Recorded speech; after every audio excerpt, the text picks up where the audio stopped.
and I know there's a life below me. All that you can show me is the brilliant sky.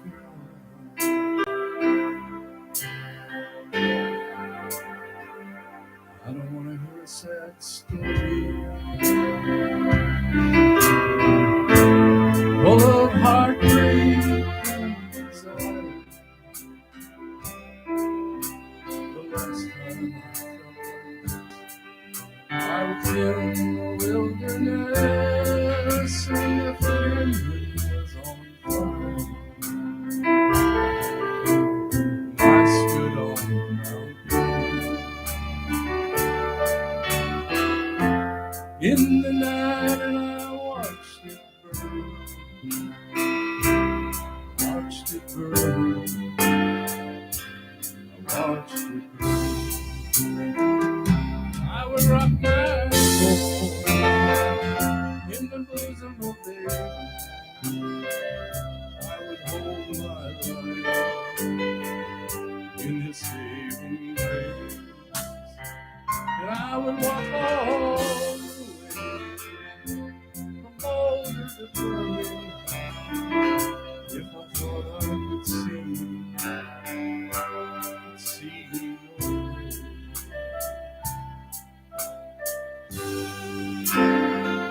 Well, you really got me this time. And the hardest part is knowing I'll survive.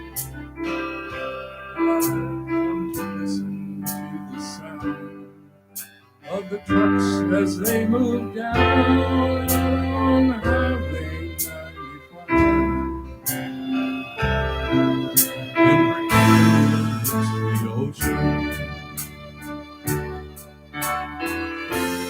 Coming down to wash me clean,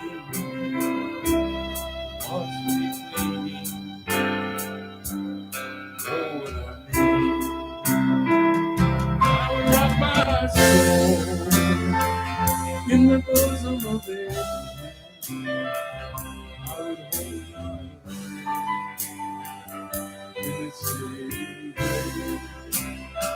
I would walk all the way from Boulder to Berlin if I thought I could see your face. If I thought I could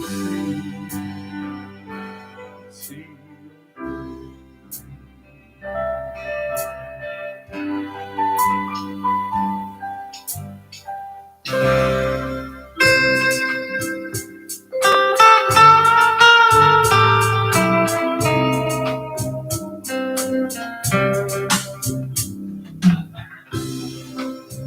Drink it up.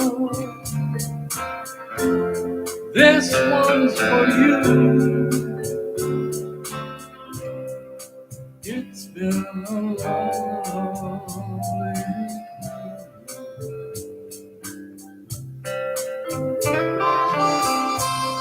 I'm sorry it's ended all it's sad, but it's true.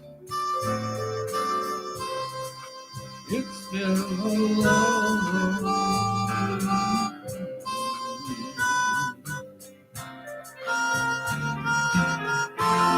These moments we're left with, may you always remember. These moments are shared by you.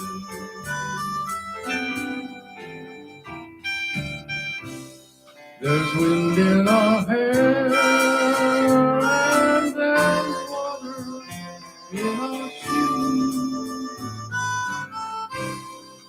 It's been a lovely day. So let's go cruising, guys.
moments are shared by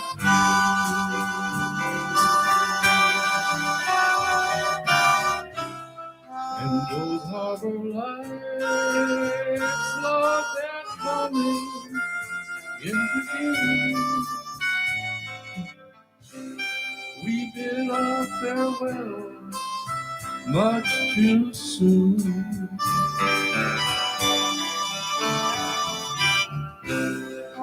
So drink it all. This one's for you, baby. It's been a long.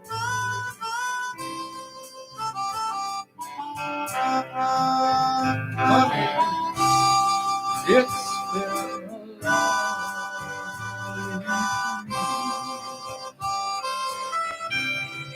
Oh, darling, it's been a long.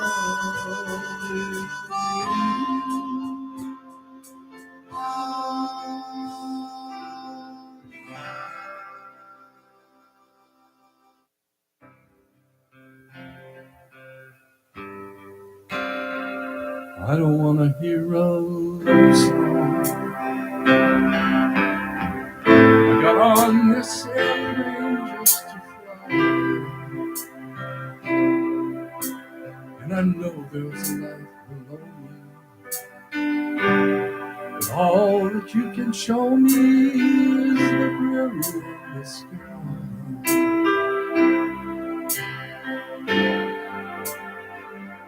I don't want to hear a sad story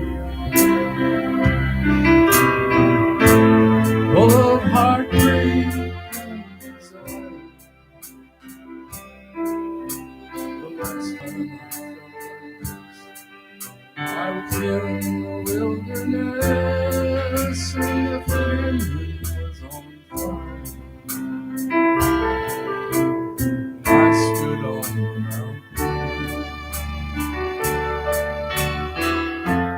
in the night and I watched it burn.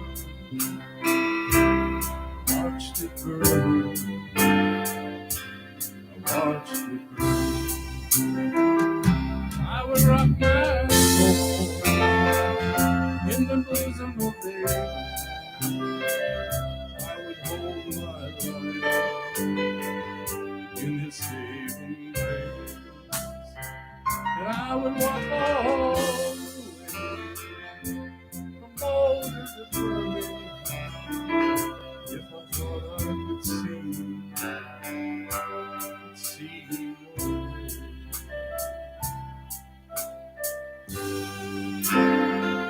Well, you really got me this time, and the hardest part is knowing I'll survive. I've come to listen to the sound of the trucks as they move down Highway 95 and bring the ocean. Coming down to wash me clean, wash me clean. Know what I mean? I would rock my soul in the bosom of it. I would hold my breath in its saving grace. I would walk all the way from Boulder to Birmingham if I thought I could see your face. If I thought I could see your face. Drink it up. This one's for you, It's been a lonely.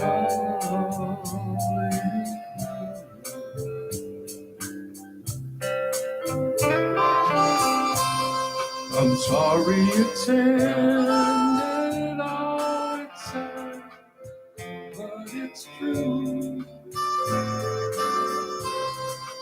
It's been a lonely.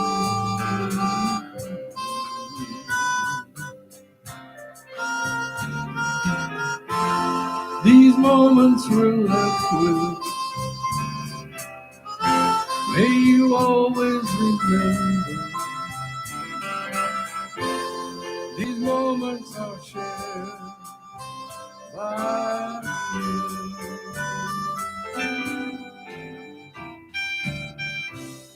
There's wind in our hair and there's water in our shoes.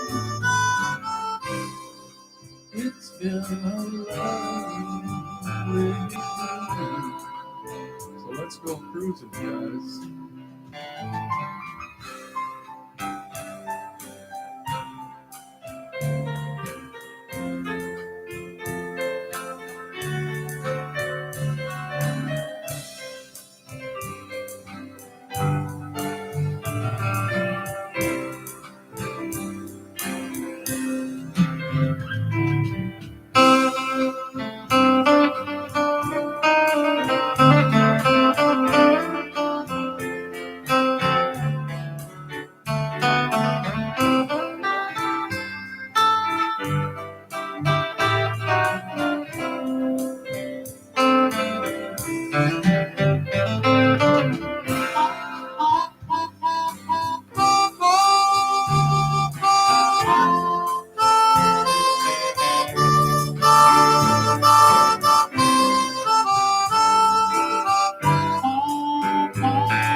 May you always remember.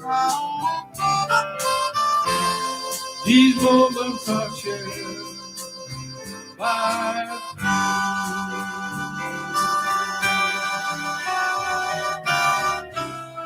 and those harbor lights, love that coming into view. We bid our farewell much too soon.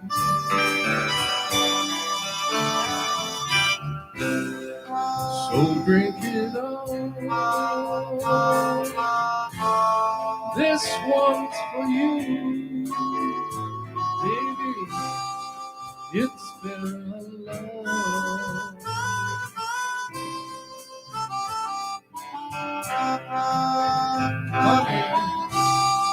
It's been a long.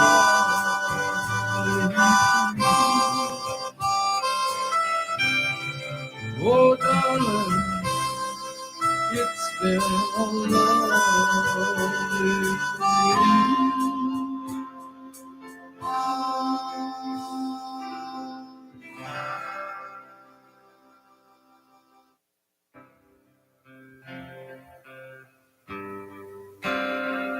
I don't want to hear a love song. I got on this airplane just to fly, and I know there's a life below me. But all that you can show me is the brilliant sky.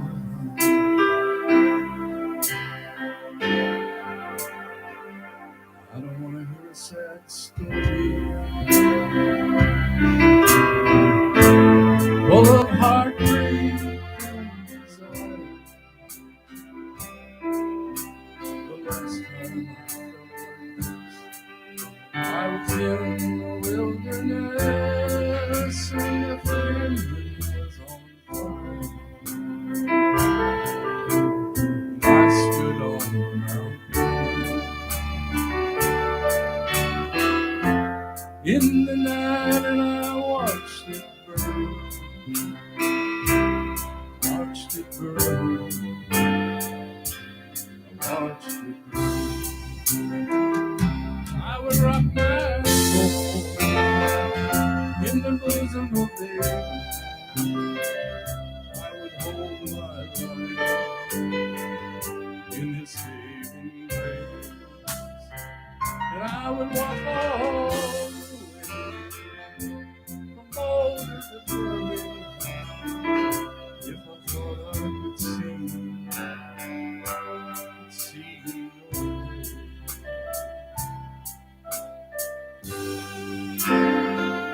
Well, you really got me this time, and the hardest part is knowing I'll survive. I've come to listen to the sound of the trucks as they move down on Highway 95. And pretend it's the ocean coming down to wash me clean, wash me clean. Oh, what I need. I would rock my soul in the bosom of it. I would hold my life in its saving grace. I would walk all the way from boulder to burning, if I thought I could see your face. If I thought I could see your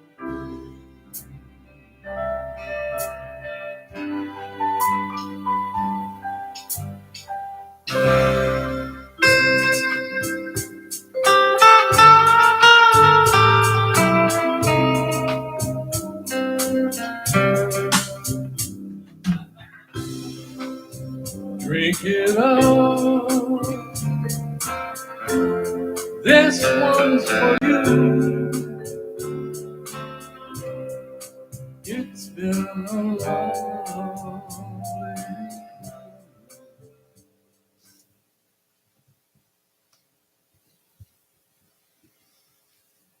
Good afternoon. I'm glad Safe Journeys have brought you to this place today, in this place where we would remember our beloved friend, our beloved colleague, Lynn Melby. I'm thankful for Joy and her family for inviting us to this gathering and putting this together. But I'm very much aware of the fact that the building is not large enough to contain Lynn. And so we're going to take little attempts to bring him into this place. I know he's in everybody's heart today, as he is in mine. And I am deeply grateful that you are here and I am sharing this time with you. My wife and I got married 2 months after Joy and Lynn did. We were married in New York and they were married in the Holy Land in North Dakota. And so I never attained that status. But the greatest gift I discovered that I got from marrying Chris was that her roommate, at least for 1 year at Concordia College, was Joy Gunderson. And because of that, I got to be invited into a circle of friendship that has been lifelong, like yours. And my life has been immensely blessed by knowing Lynn and knowing Joy, their family, and sharing treasured time together. So I give thanks for this celebration that we can participate in.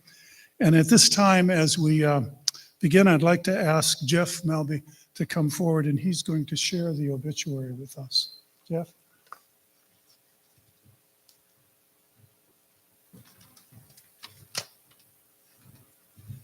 All right. Lynn L. Melby, 78, passed away on April 24th in Phoenix, Arizona, Following a short illness, he was a friend, beacon, and inspiration to all who knew him. Lynn was born on April 12, 1946, in Fairview, Montana, to parents Alfred and Alice Melby, and was also raised by stepmother Peggy Melby. Following Alice's death, he grew up in Alexander and Crosby, North Dakota. Graduating from Crosby High School, he studied journalism at the University of North Dakota and did graduate work in education and sociology at St. Cloud State University in Minnesota. Following college,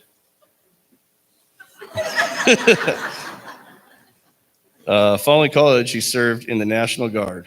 Many years later, Lynn earned his master's in theology at Seattle University. Lynn married his beloved wife, Joy, in 1967, and the couple moved to the Seattle area in 1970, where they raised their children and both became active in the community in the Good Shepherd Baptist Church. Lynn's career was spent in association and nonprofit management. He established the Lynn Melby Company in 1978, one of the first association management companies in Washington. The company flourished later as Melby, Cameron, and Anderson until its sale in 2016.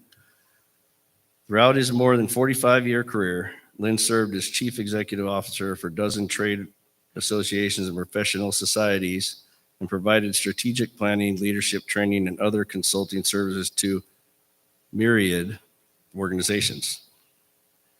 Lynn was a guiding light in the association profession in Washington state and nationally, a fellow and active member of the American Society of Association Executives, and was for many years executive director of the Washington Society of Association Executives. He was later named Executive of the Year and an honorary life member of the society. Lynn mentored countless association and hospitality professionals, as well as innumerable nonprofit volunteer leaders. He was known by all as a wise, funny, supportive, honorable, encouraging, goofy when needed, and above all kind. Lynn believed that people and relationships were the most important part of life, and he leaves an indelible mark of respect and recognition on everyone who knew him. Among his many volunteer positions, Lynn served on the boards of the DeMario Jazz Festival, Linwood Public Facilities District, British American Council and the Pacific Northwest, Shepherd's Village Senior Housing, and Human Good Affordable Housing. After retirement, Lynn and Joy divided their time between Washington and Arizona and enjoyed robust travel adventures. Wherever they went, they made new friends and touched lives. Lynn was also an author, stand-up comic, and an accomplished singer and guitar picker, playing in bands, open-air venues, clubs, and coffee houses. Often singing humorous songs of his own devising, he was also the creator of the only known Norwegian superhero, Captain Lutefisk. Time spent with Lynn was time spent smiling. Lynn's granddaughter, Mackenzie, summed him up perfectly. A devoted husband, deeply loved father, grandfather, uncle, brother, great-grandfather, and most loyal friend anyone could have. You inspired people every day and brought joy to those around you. Lynn is survived by his high school sweetheart, Joy, a wife of 57 years. His children, Jeff, Melby, and Dana, John Melby and Stephanie, Amy Melby, Gloria and Marty McCrary, as well as 9 grandchildren, 6 great-grandchildren, nieces, nephews, other family members, and legions of friends.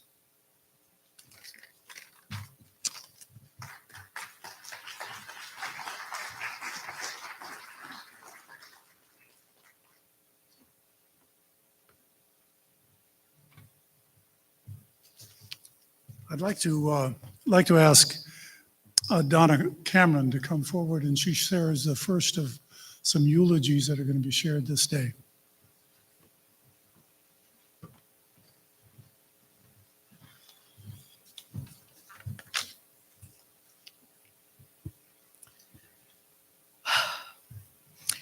Knowing Lynn Melby changed my life in more ways than I can possibly count.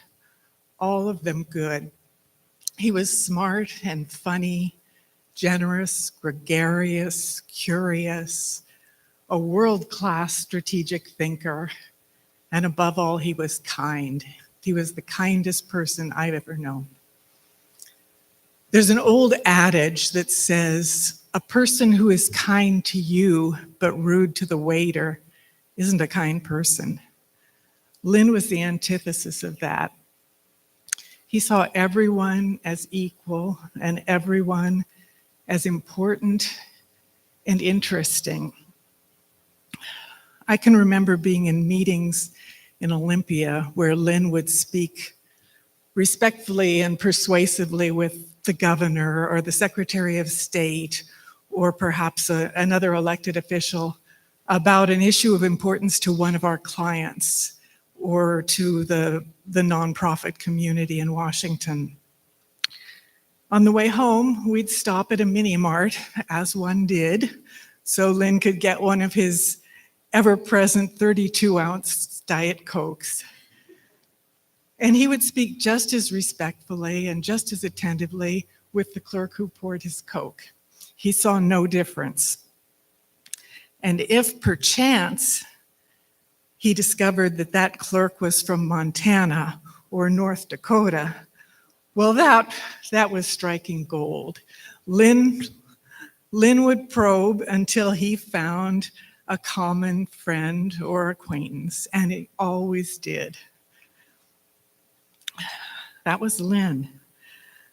And as often as not, the next day he would mail a thank you note to that person in the mini mart or maybe to that person's boss. I suspect everyone here has stories of Lynn's kindness and of his wisdom. I want to share a quick story of his goofiness, because I think we all have some of those too. This goes back a long way, but it's still vivid in my memory. In 1984, we were trying to build our little company, and we had signed a pretty sizable new client that we had been courting for quite some time. After working with them for a couple of months, it was time for one of their biannual 2-day board meetings, and their officers and directors flew into Seattle from all over the Western states and Western Canada. And we put them up at a top-notch downtown hotel because, of course, we wanted to impress them.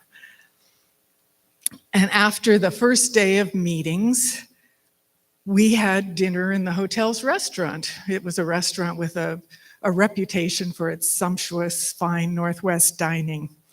Our board members ordered first: steaks, salmon, fettuccine Alfredo, the chef's special, what you would expect. And when it was my turn, I ordered a seafood salad. And then Lynn ordered. Well, he happened to be on one of his frequent, short-lived, but decidedly weird diets. Without hesitation, he ordered dry, burnt toast, stressing that it must be burnt, a small container of peanut butter, and a side order of dill pickles.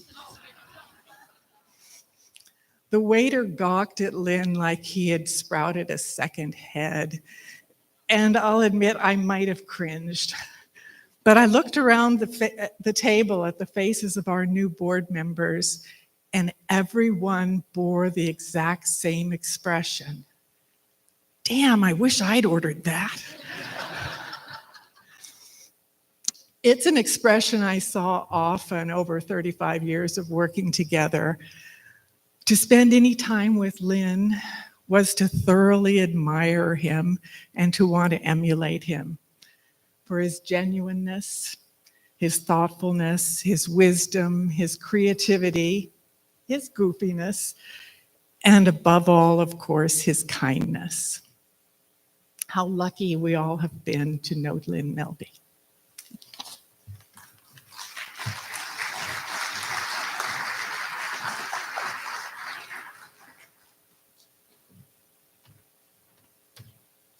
I think Steve Calkins is.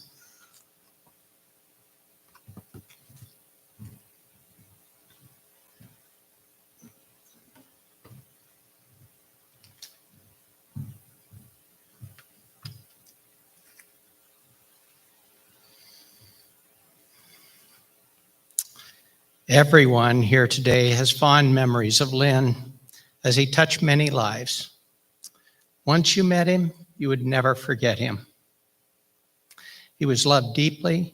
He remained active in his various pursuits with his musical friends, church friends, or nonprofit boards until the very end of his life. I'm sure many of you have your own examples of Lynn's generosity and love for people. Active in church leadership, he pursued his passion and earned his degree from the seminary at Seattle University. He was never ordained as a minister, but you would be forgiven for not knowing that from the many weddings and memorial services Lynn performed for family and friends. As Lynn would say, he was the marrying, burying pastor. Shortly after Lynn and Joy joined Good Shepherd, they became the leaders for the youth. Lynn had a strong influence on the teenagers in our community as he provided a powerful faith-based perspective in a way that teenagers related to. A fond memory of Lynn is the annual backpacking trip a group of fathers and sons took together crossing the Cascade Mountain Range. Jeff and John, along with my son Ryan, would trek up the switchback trails, talking and listening to other men and sharing their experiences. Our boys loved the time with us. And Lynn and I appreciated that the boys set up camp, secured water, and let us rest our weary bodies after a long day. John recently mentioned to me these hiking escapades were one of the highlights of summers when he was a boy. Lynn, as a consummate performer, could hold audience rapt attention, and people loved nothing better than to be entertained by him. Whether it was a comedy routine, strumming his guitar and singing a song, or reciting a poem, Lynn's repertoire is extensive, was extensive, and his memory for lyrics extraordinary. He was frequently asked to recite Garrison Keillor's The Shower. With multiple verses, it took at least 5 minutes to perform, bringing gales of laughter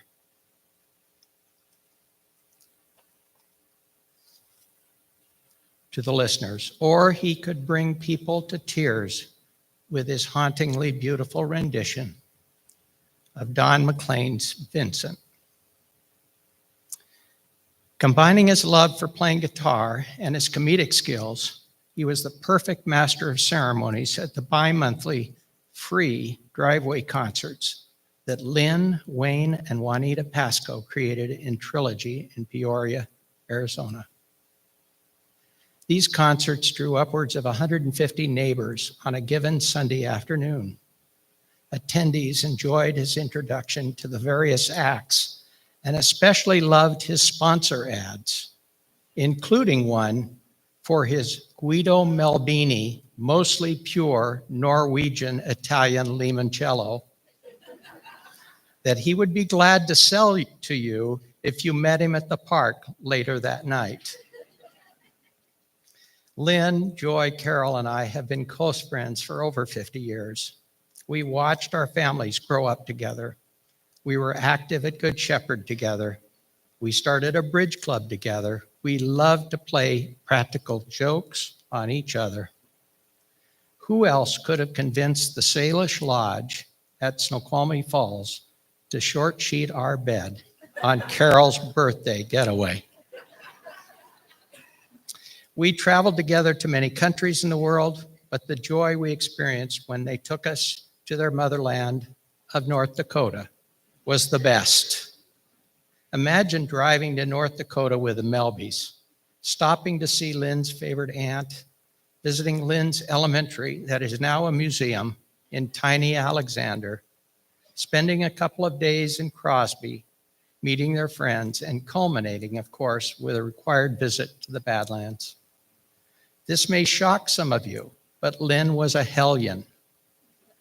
He credits the local sheriff for watching out for him and keeping him from getting too far astray. In the beginning, Joy's mother, Rose, wasn't certain about Joy's choice of boyfriend, but she soon got to know him and, like the rest of us, loved him. Lynn loved to cook. In fact, just before his passing, friends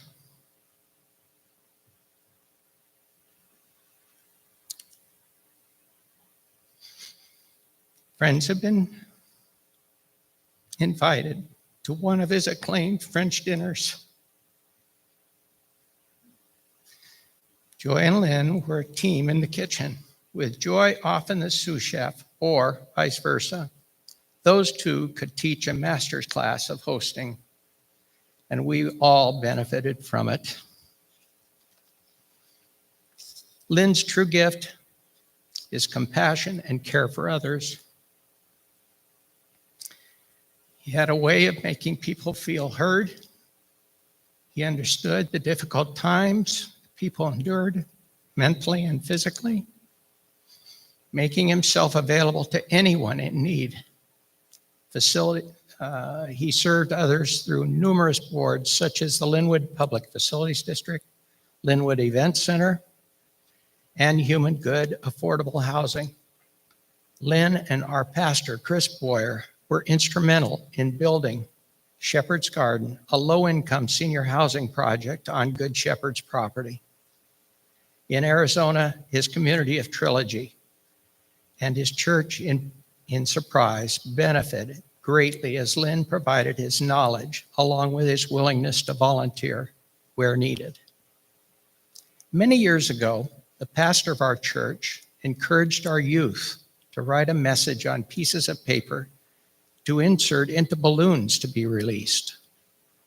The notes included a message asking for replies from people if they found the balloon. One Sunday morning, the balloons were released to great fanfare as they drifted up, and away. Lynn realized an opportunity, and while traveling the next week to Texas, wrote a reply postmarked from Dallas. The message read, "This is Irving Fernmeister. I found a balloon in my yard and am replying to you that I received it." Lynn then had a friend going to Paris, France, and asked him or her to mail a reply postmarked from Paris. "This is Claude from Paris, France. I found La Balloon Rouge on the road and am replying to you. Vive la France." Now you can imagine where this is going. Lynn assumed the pastor would realize it was a joke, but no, the pastor announced during the children's story of the success, messages have been answered. Lynn is in the back of the church waving his arms to the pastor, trying to tell him, no. We all love Lynn, who left us too soon, but as he is unforgettable, our memories of him will remain forever. How many of us have heard Lynn say, "I am not worthy of you as a friend"? All of us would say, we were blessed to know you, Lynn.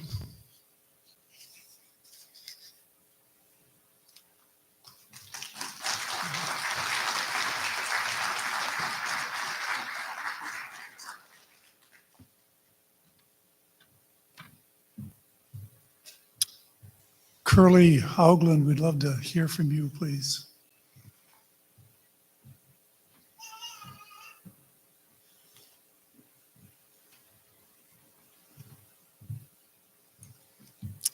Oh, good afternoon. I'm Curly Haugland, filling in the gaps from some of Lynn's earlier life. As we mourn the loss of our dear friend, we should not fail to celebrate his fantastically well-lived life.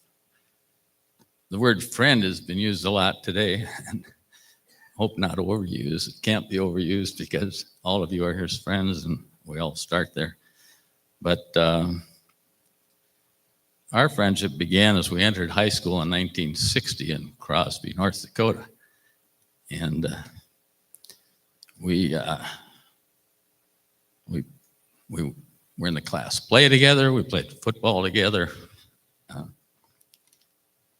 And we grew up in a lot of ways there.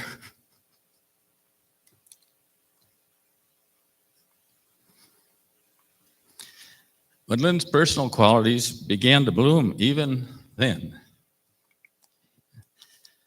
He was the president of the junior class and the president of the senior class. And after graduation, Lynn convinced me that college was in our future. You saw his Army uniform, and it led me to a similar path. We were born at a time when we arrived on the scene as the Vietnam War was going on. And there was a lot of controversy at the time, but we chose the student deferment route, and therefore I ended up at the University of North Dakota as Lynn Melby's roommate in 223B in Walsh Hall. And that began this phase of our lives when we grew up some more, as you do in college. Our third roommate, we were both cheapskates, and so we opted for a room with 3 people, and we didn't know who the third roommate was going to be, but a fellow named Wayne Robert Stinson from Emerson, Manitoba showed up, and he became one of our lifelong friends. We all joined the Theta Chi fraternity, and that became our extended family of friends. Several are here today. And, Lynn was the president of the Theta Chi fraternity, too. After college, our friendship continued in the new phase of our lives. Lynn was the best man at the...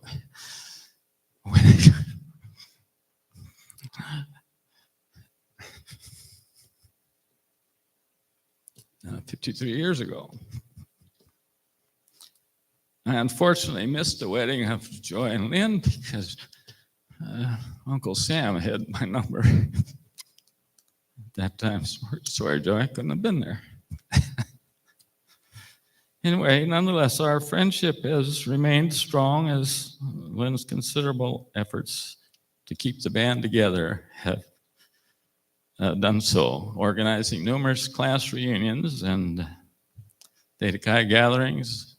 And experts tell us that most people have between 3 and 5 friends in a lifetime if they work at it. Well, Lynn is number 1 on my list. So today we celebrate the life and memory of that truly remarkable friend. To all who knew him, rest in peace, Brother Lynn.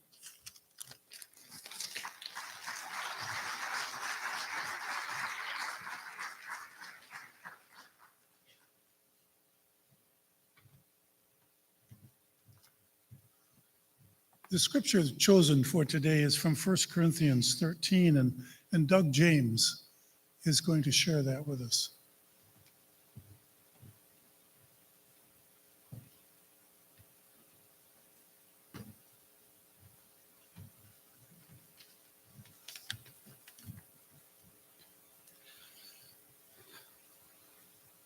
I'm honored to read this familiar passage on love from 1 Corinthians.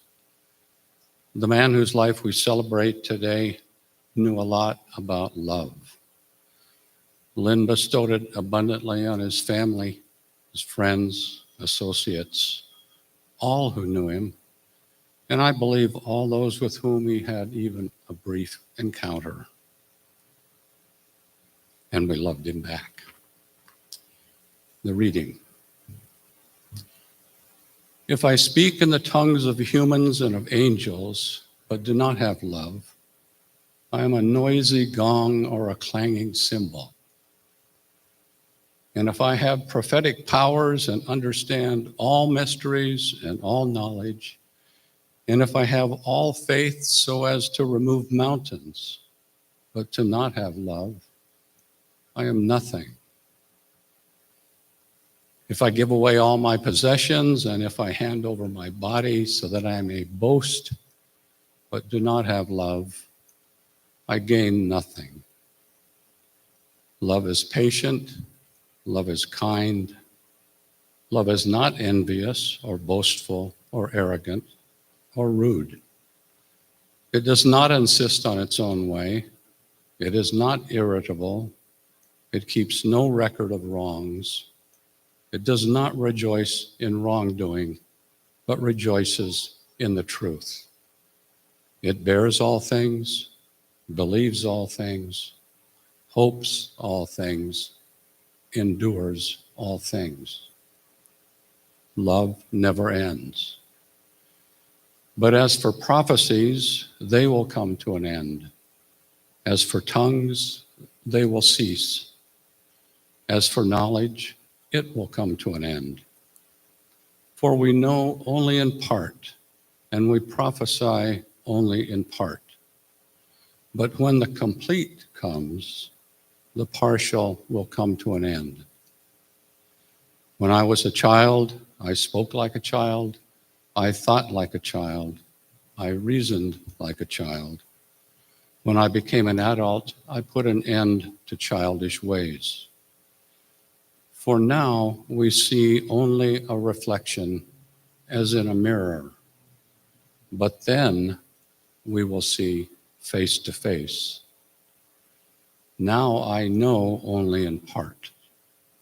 Then I will know fully, even as I have been fully known. And now faith, hope, and love remain, these three, and the greatest of these is love.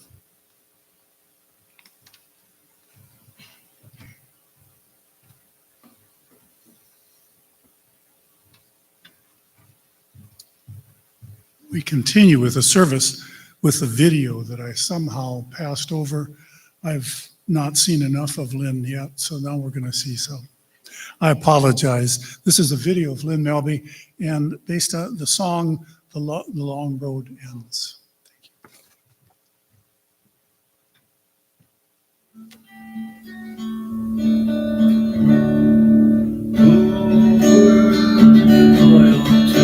What were you passionate about? What did you believe in beyond the shadow of the doubt? Who were your teachers? Did you have one true friend? These are things worth knowing when the long road ends. When the long road ends, we will rest for a while, and I'll hold your hand, and we'll share a smile, and we'll both look back over where we've been. We will have no regrets when the long road ends. I look down at my children, and they looked up to me. I prayed each day for wisdom to be the father I could be.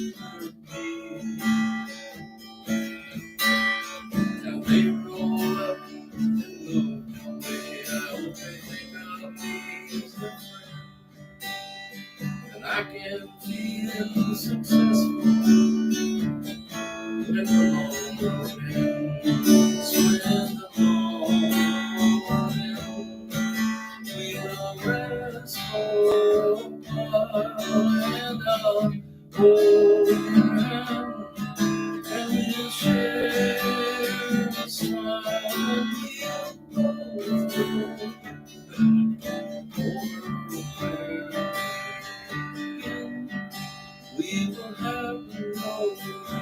prince with the long hair.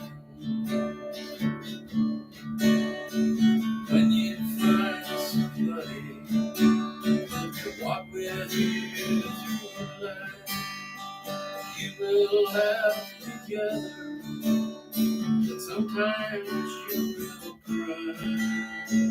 And when the storms of life are raging, hold each other's hand. The sun will shine forever when the road ends. When the long road ends, we will rest for a while, and I'll hold your hand, and we'll share a smile and we'll over where we've been.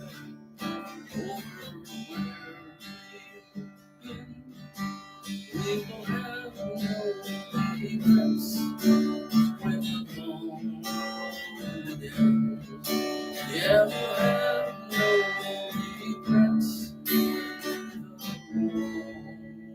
long road ends.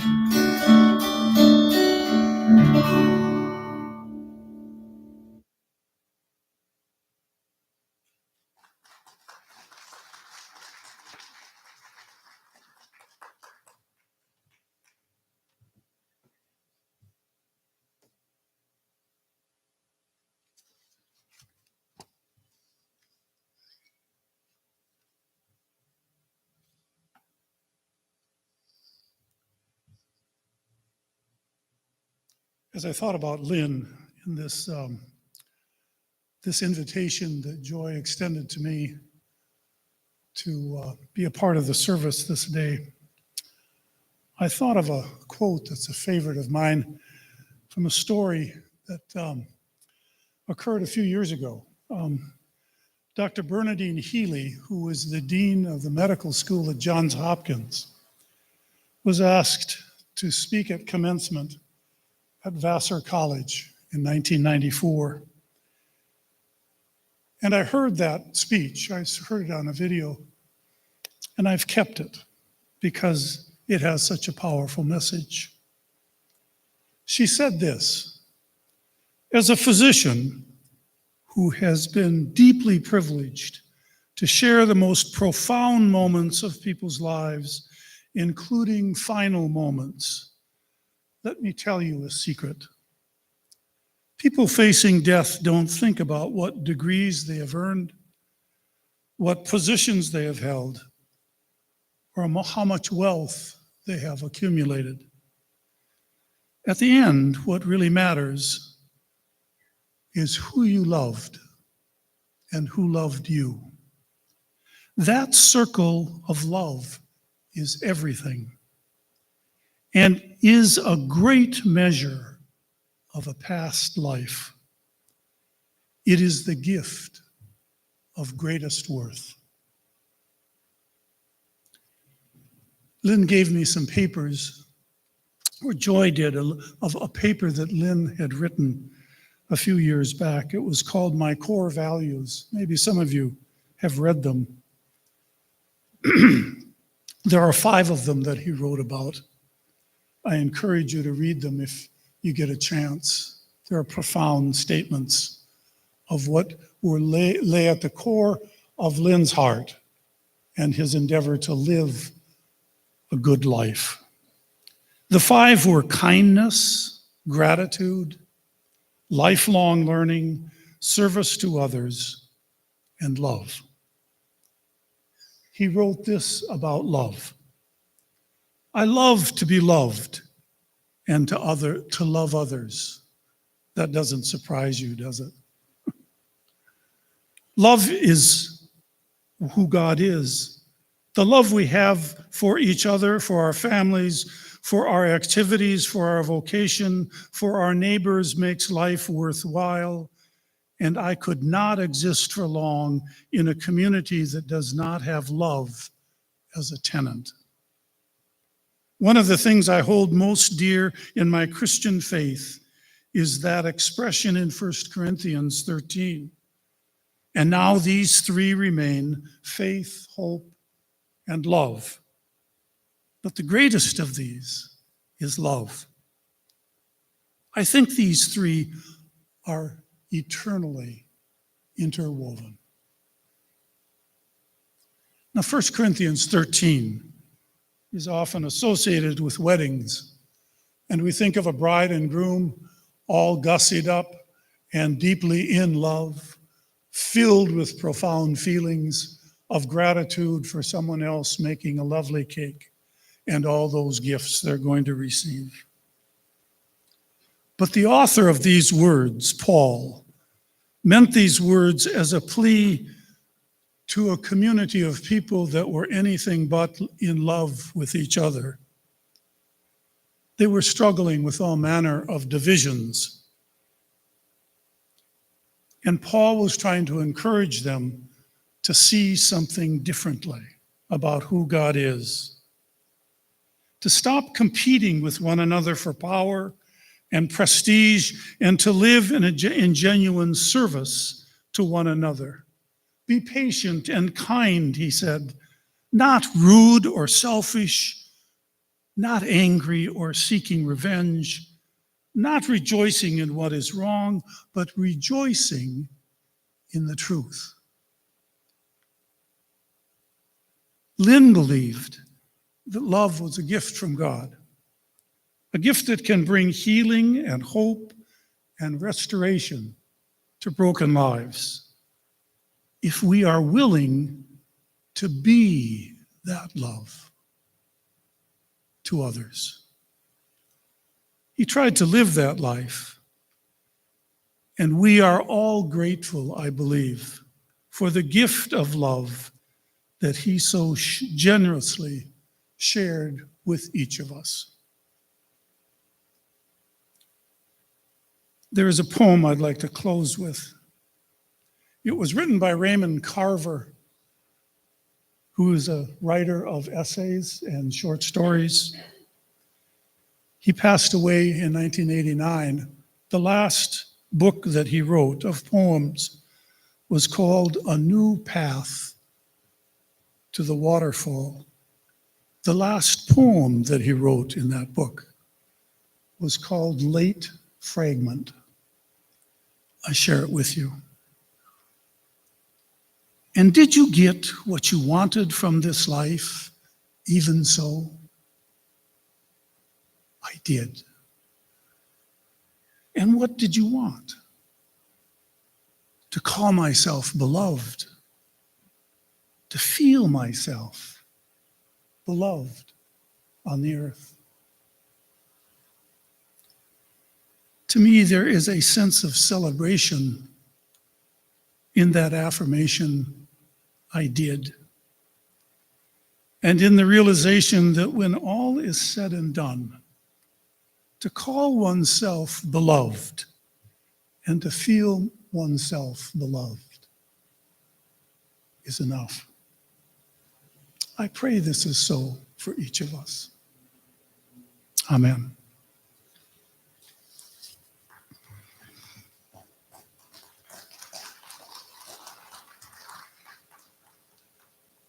There's a song that we are invited to sing right now, a beautiful song, and I think we have a couple musicians who are going to help lead this song.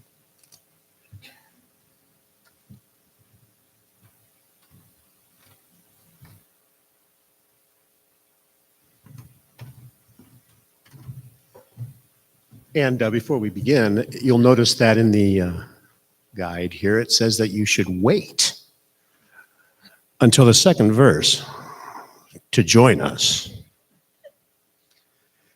And I would like to invite you to join in only on the choruses, but immediately.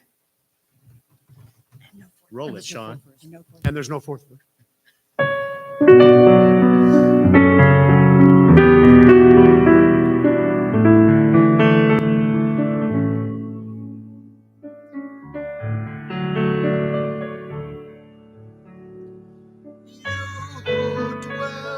Shelter of the Lord, who abide in his shadow for life.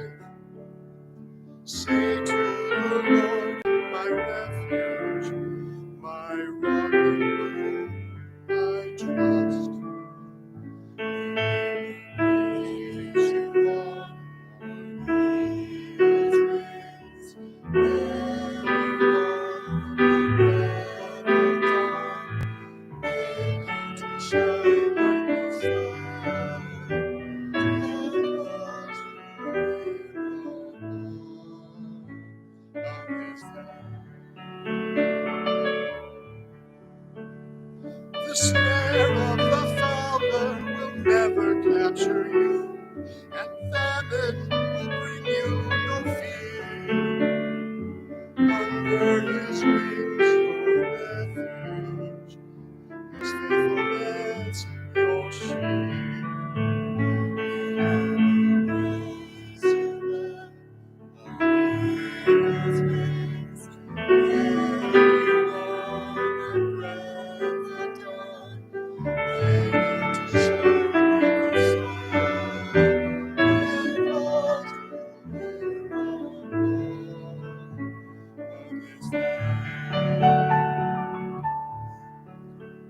You need not fear the terror of the night, nor the arrow that flies by day. Though thousands fall about you, near you it shall not come.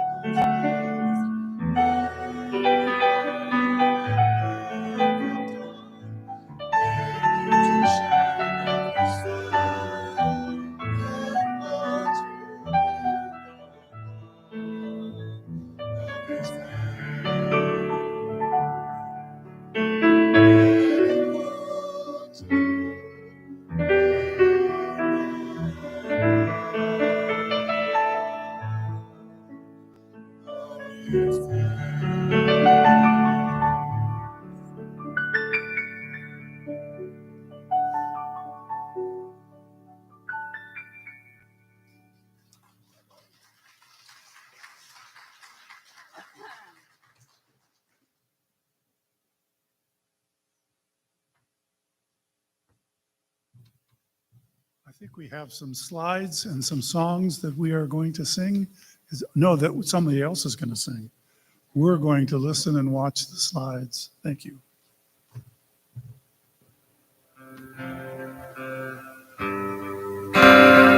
I don't want to hear a love song.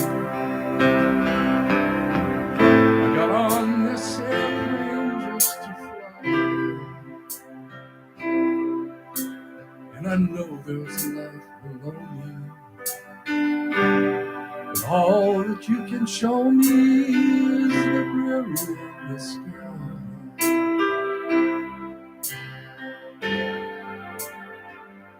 I don't want to hear a sad story full of heartbreak and desire. The last time I felt like this, I was in the wilderness and the family was on fire. I stood on the mountain in the night and I watched it burn. Watched it burn. I watched it burn. I would rock my soul in the bosom of it. I would hold my life in his saving grace. And I would walk all the way from Boulder to Birmingham if I thought I could see your face.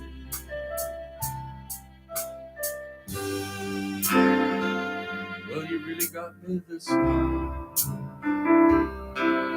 And the hardest part is knowing I'll survive. I've come to listen to the sound of the trucks as they move down on Highway 95. And Virginia hits the ocean, coming down to wash me clean, wash me clean. Oh, what I need. I would rock my soul in the bosom of it. I would hold my life this saving grace. I would walk all the way from Boulder to Birmingham if I thought I could see your face. If I thought I could see your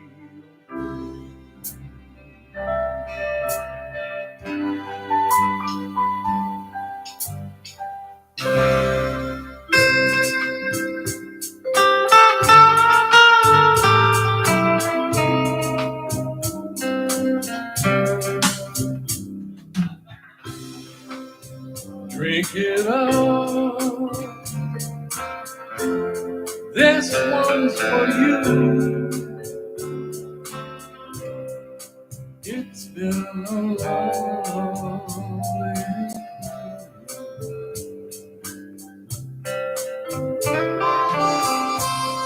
I'm sorry it's ended all excited, but it's true.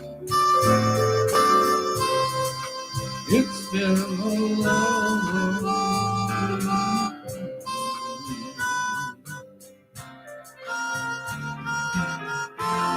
These moments we're left with,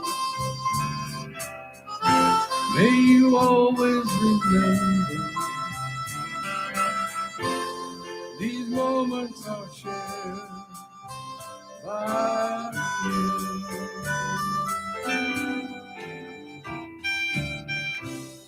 There's wind in our hair and there's water in our shoes. It's been a lovely day. So let's go cruising, guys.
May you always remember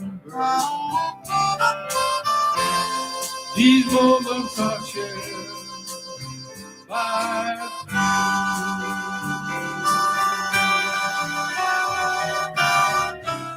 and Old Harbor Lights, love that coming into being. We bid our farewell much too soon.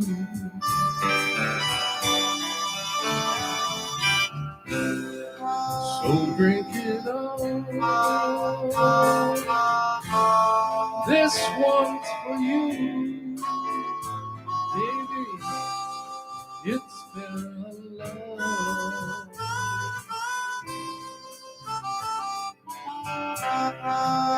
Again, it's been a lovely.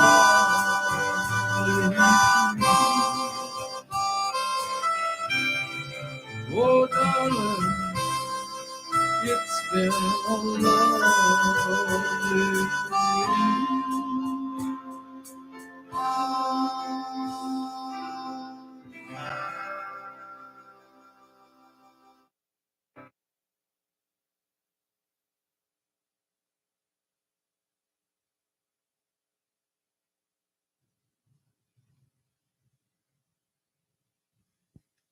I'd like to invite you to stand if you are comfortable with that, just for a closing word.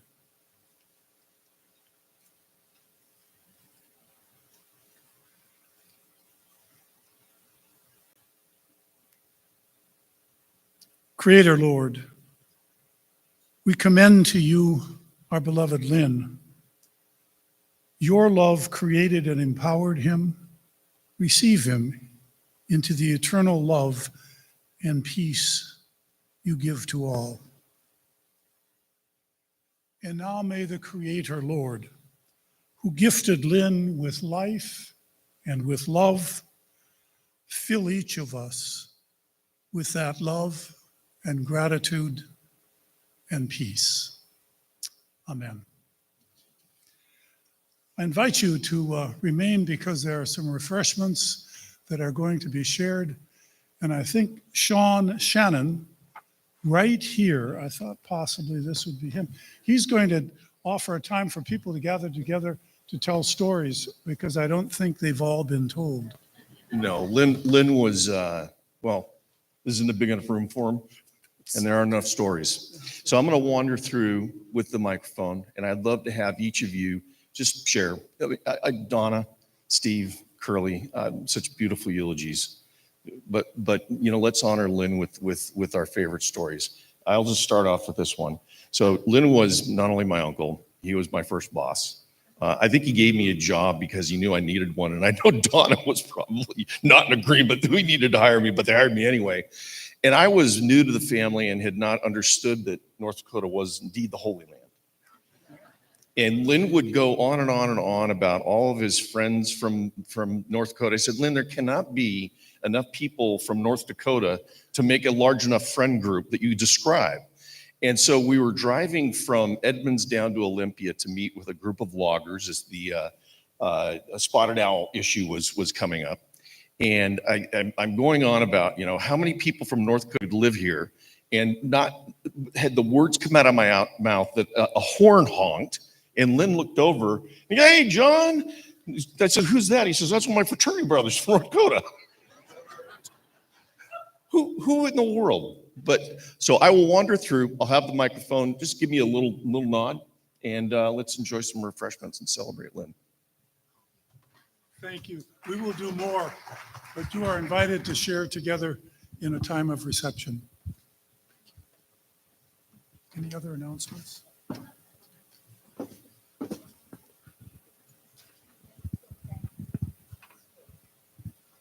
I do that right? Yes, that's right. Okay. Thank you all for being here. It's been wonderful.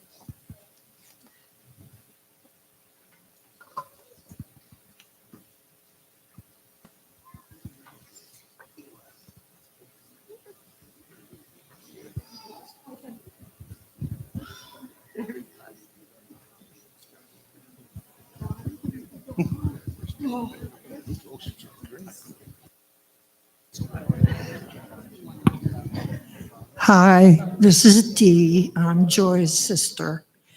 I always treasure the time I had with Uncle Lynn, who is also known as my unbrother. He named himself my unbrother. And I always looked to him for the source of good jokes. And so he would tell them, and I'd be memorizing them. And the next time I opened my mouth to tell a joke, I could see him going. So he told me and then wouldn't let me repeat them. But I still remember. Thanks, Steve.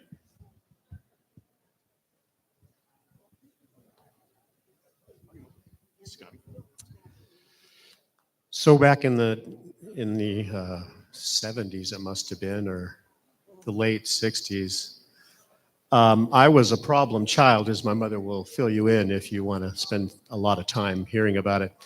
But somehow, and I'm not exactly sure how this happened, Lynn and Joy were convinced to take me across the continent, well, halfway, to the Holy Land in the middle of the summer.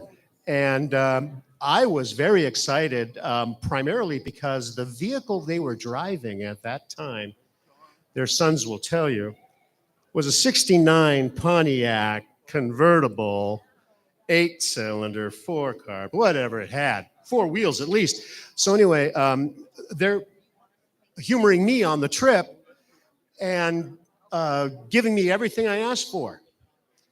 So I asked for a comic book, a Hostess chocolate cream pie, and the back seat to myself, which they gave me happily.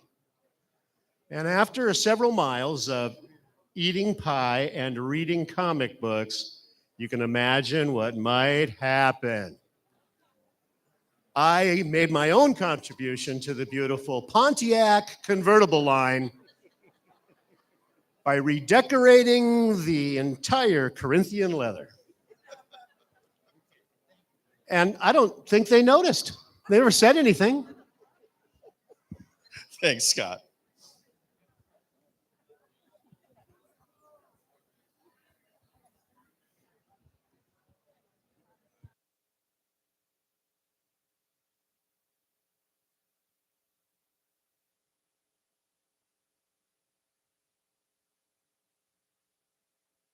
Alan. Hello, everyone. My name's Alan Kamhai. For the last 15 or 16 years, I've had the privilege to have Lynn come and play at music events in Seattle. I hosted the Q Cafe, which is where Lynn and Joy would come, and Grumpy D's for many years. You might have seen him wearing a Grumpy D's t-shirt on his shirt. He was also a very dear friend of mine. And I just want to say what a loss to the community and to his family and friends, but what a beautiful turnout to see love as the pastor was able to talk about that, and the kindness in his heart and the joy in his performances and the friendship to everyone. Watching this actually made me think of Mr. Rogers and how grateful we all should be. You know, life and death is part of the experience, and to celebrate death with love and joy. And I want to just thank everybody for that. Thank you for this.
Crystal's going to share.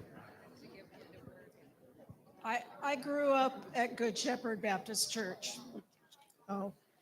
And one of the things that we always did in the spring was we had an auction. And my senior year in high school, there was an item in the auction where Lynn got a limousine and a limo driver's hat and offered a night out in a limousine.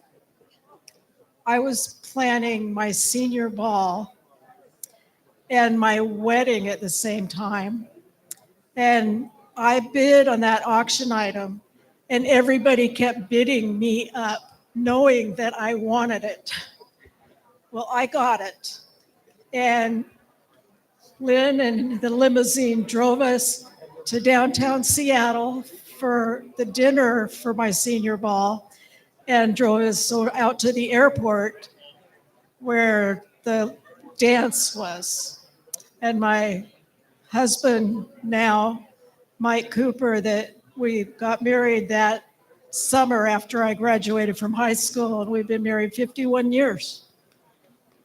But I actually had a dream last night that reminded me of that limo driver and having that experience with Lynn. Thank you.